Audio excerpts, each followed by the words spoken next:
Assalamualaikum warahmatullahi wabarakatuh. Kembali lagi di channel saya. Pada video yang kedua ini, part 2, saya membahas soal SKB Seleksi Kompetensi Bidang P3K Guru tahun 2023, SKB Tenaga Pendidik. Soal yang pertama, Undang-Undang Republik Indonesia Nomor 5 Tahun 2017 mengatur tentang A. Pengembangan kebudayaan, B. Pemajuan kebudayaan, C. Kebudayaan nasional Indonesia, D. Perlindungan kebudayaan, E. Sumber daya manusia kebudayaan. Jawabannya adalah apa Bapak Ibu? Jawabannya adalah B ya, pemajuan kebudayaan. Undang-Undang Republik Indonesia Nomor 19 Tahun 2017 adalah Undang-Undang tentang Pemajuan Kebudayaan.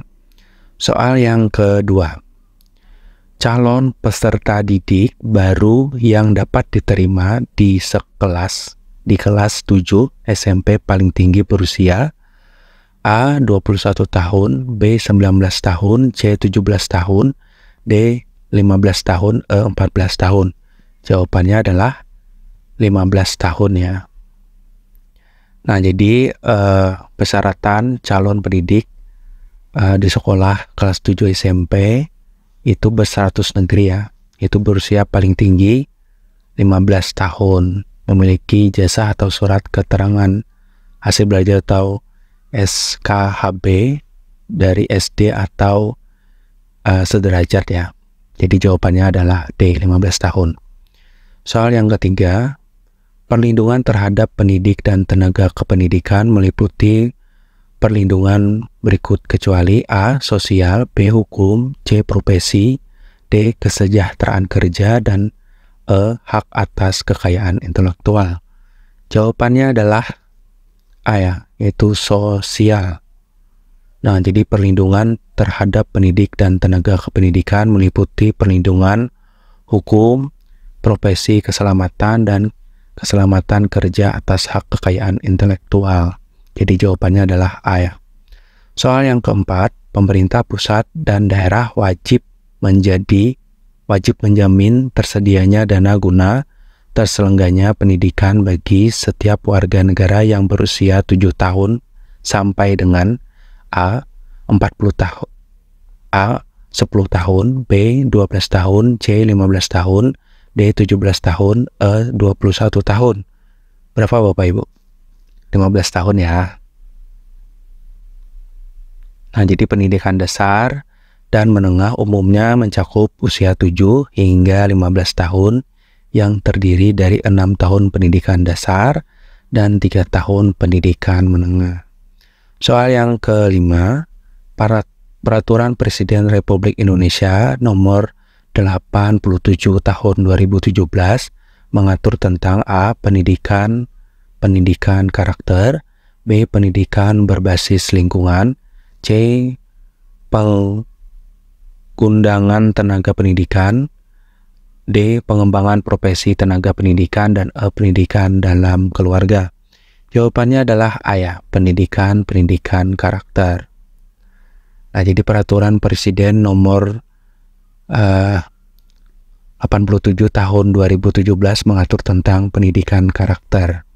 Soal yang keenam, berikut merupakan teknis dan strategi yang diterapkan dalam pelaksanaan pembelajaran remedial kecuali A. Tutorial, B. Penugasan tugas, C. Teman sebaya, D. Kegiatan kelompok, E. Pemberian permainan antar siswa.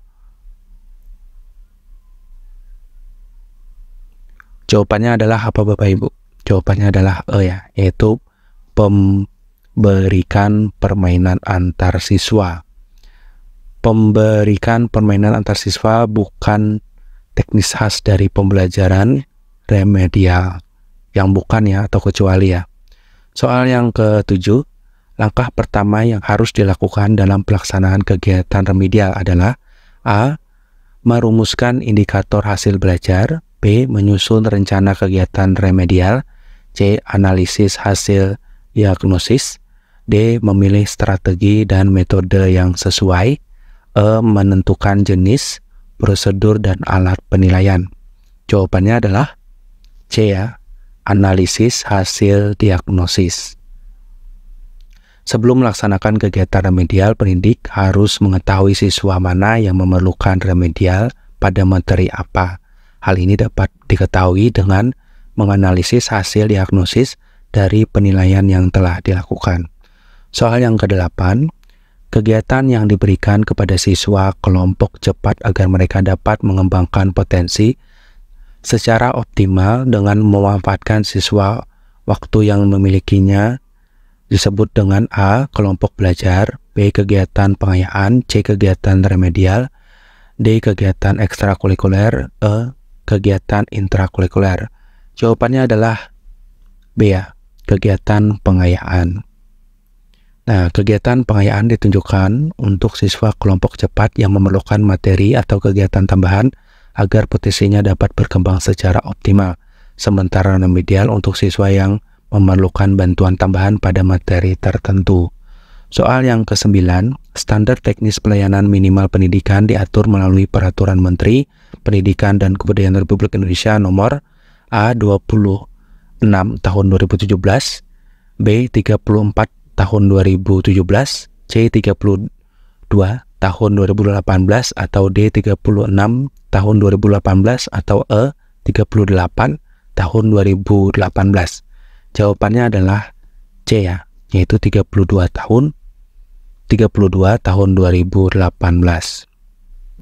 Standar teknis pelayanan minimal pendidikan diatur melalui Peraturan Menteri Pendidikan dan Kebudayaan Republik Indonesia tahun 32 tahun 2000 nomor 32 tahun 2018. Soal yang ke-10. Kerangka dasar dan struktur kurikulum pendidikan dasar dan menengah ditetapkan oleh A. Guru kelas, B. Guru bidang studi, C. Satuan pendidikan, E. Komite sekolah, E. Pemerintah. Jawabannya adalah E ya, yaitu pemerintah. Kerangka dasar dan struktur kurikulum pendidikan dasar dan menengah ditetapkan oleh pemerintah sebagai bagian dari regulasi dan standarisasi dalam pendidikan, dalam bidang pendidikan ya. Soal yang ke-11. Program wajib belajar dapat diikuti oleh setiap warga negara sejak usia A. 6 tahun, B. 7 tahun, C. 9 tahun, D. 12 tahun, atau E. 17 tahun. Jawabannya adalah A ya, 6 tahun. Sudah tahu ya Bapak Ibu ya. Lanjut saja kita ke soal yang ke-12. Peraturan Menteri Pendidikan dan Kebudayaan Republik Indonesia nomor 18 tahun 2018 mengatur tentang A. Sarana dan prasarana pendidikan anak usia dini, B. Menyediakan layanan pendidikan anak usia dini, C. Sarana dan prasarana pendidikan dasar, D. Menyediakan layanan pendidikan dasar, atau E. Menyediakan layanan pendidikan menengah. Jawabannya adalah apa Bapak Ibu? Yaitu pelayanan pendidikan anak usia dini ya, yaitu B ya. Nah, jadi Peraturan Menteri Pendidikan dan Kebudayaan Republik Indonesia nomor 18 tahun 2018 mengatur tentang penyediaan layanan pendidikan anak usia dini. Soal yang ke-13. Pengusahaan guru sebagai kepala sekolah diatur melalui Peraturan Menteri Pendidikan dan Kebudayaan Republik Indonesia nomor A2 tahun 2017, B4 tahun 2017, atau C4 tahun 2018, atau D6 tahun 2018, atau E8 tahun 2018. Jawabannya adalah D ya, yaitu 6 tahun 2018. Pengusahaan guru sebagai kepala sekolah diatur melalui Peraturan Menteri Pendidikan dan Kebudayaan Republik Indonesia pada nomor 6 tahun 2018, yaitu jawabannya adalah D ya.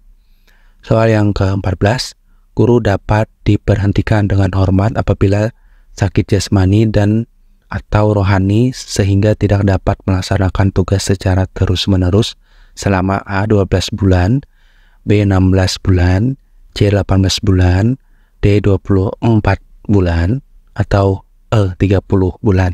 Jawabannya adalah A ya, yaitu 12 bulan.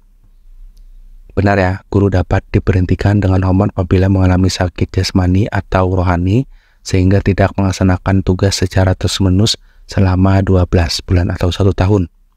Soal yang ke-15, lembaga pendidikan asing pada tingkat pendidikan dasar dan menengah wajib memberikan pendidikan titik-titik bagi peserta didik warga negara Indonesia: A. Agama dan kewarganegaraan, B. Agama dan bahasa, C. Agama dan muatan lokal, D. Kewarganegaraan dan bahasa, atau E. Kewarganegaraan dan muatan lokal. Jawabannya adalah A ya, agama dan kewarganegaraan. Nah, jadi pendidikan asing yang beroperasi pada tingkat berdasar pendidikan dasar dan menengah di wilayah Indonesia wajib memberikan pendidikan agama dan warga negaraan bagi peserta didik yang merupakan warga negara Indonesia. Hal ini untuk memastikan bahwa nilai-nilai keagamaan dan nasionalisme tetap diajarkan meskipun dalam konteks pendidikan asing. Soal yang ke-16, beban kerja guru dalam melaksanakan pembelajaran atau bimbingan dilaksanakan paling sedikit selama titik tatap muka dalam 1 minggu: A. 18 jam, B. 24 jam, C. 37 jam, D. 40 jam, atau E. 52 jam. Jawabannya adalah B ya, 24 jam. Sudah paham ya? Soal yang ke-17, pengelolaan dana pendidikan berdasarkan pada prinsip-prinsip berikut kecuali: A. Keadilan, B. Keberlanjutan, C. Efisiensi, D. Transparan, dan E. Akuntabilitas publik. Jawabannya adalah B ya, yaitu keberlanjutan. Prinsip-prinsip pengelolaan dana pendidikan mencakup keadilan, efisiensi, transparansi, dan akuntabilitas publik. Meskipun berkelanjutan adalah konsep paling banyak aspek pengelolaan dalam konteks pengelolaan dana pendidikan, prinsip berkelanjutan bukanlah salah satu prinsip utama yang biasanya disebutkan ya. Ini tadi kecuali ya. Soal yang ke-18, seorang guru profesional harus memiliki 4 kemampuan standar minimal berikut kecuali: A. Kompetensi profesional, B. Kompetensi pedagogik, C. Kompetensi kebangsaan, D. Kompetensi sosial, atau E. Kompetensi kepribadian. Jawabannya adalah C ya, kompetensi kebangsaan. Nah, jadi seorang guru profesional di Indonesia diharapkan memiliki 4 kompetensi dasar, yaitu kompetensi profesional, kompetensi pedagogik, sosial, dan kepribadian. Kompetensi kebangsaan bukan termasuk salah satu dari 4 kompetensi standar berikut tersebut ya.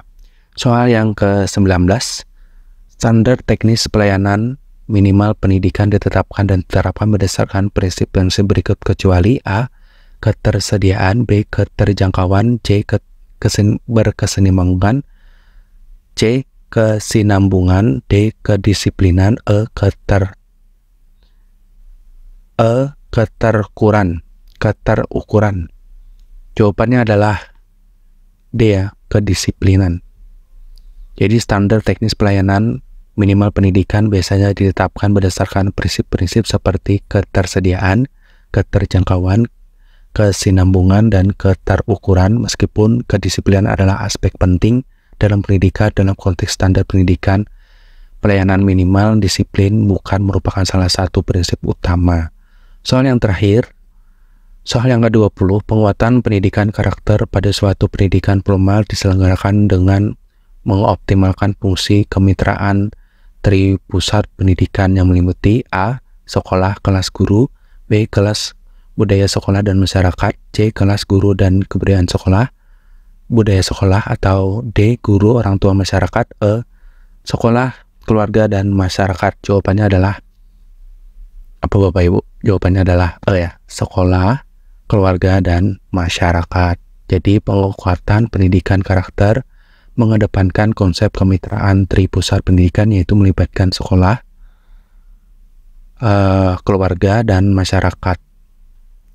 Demikian Bapak Ibu informasi terkait pembahasan soal SKP, yaitu seleksi kompetensi bidang P3K guru, SKP tenaga pendidikan.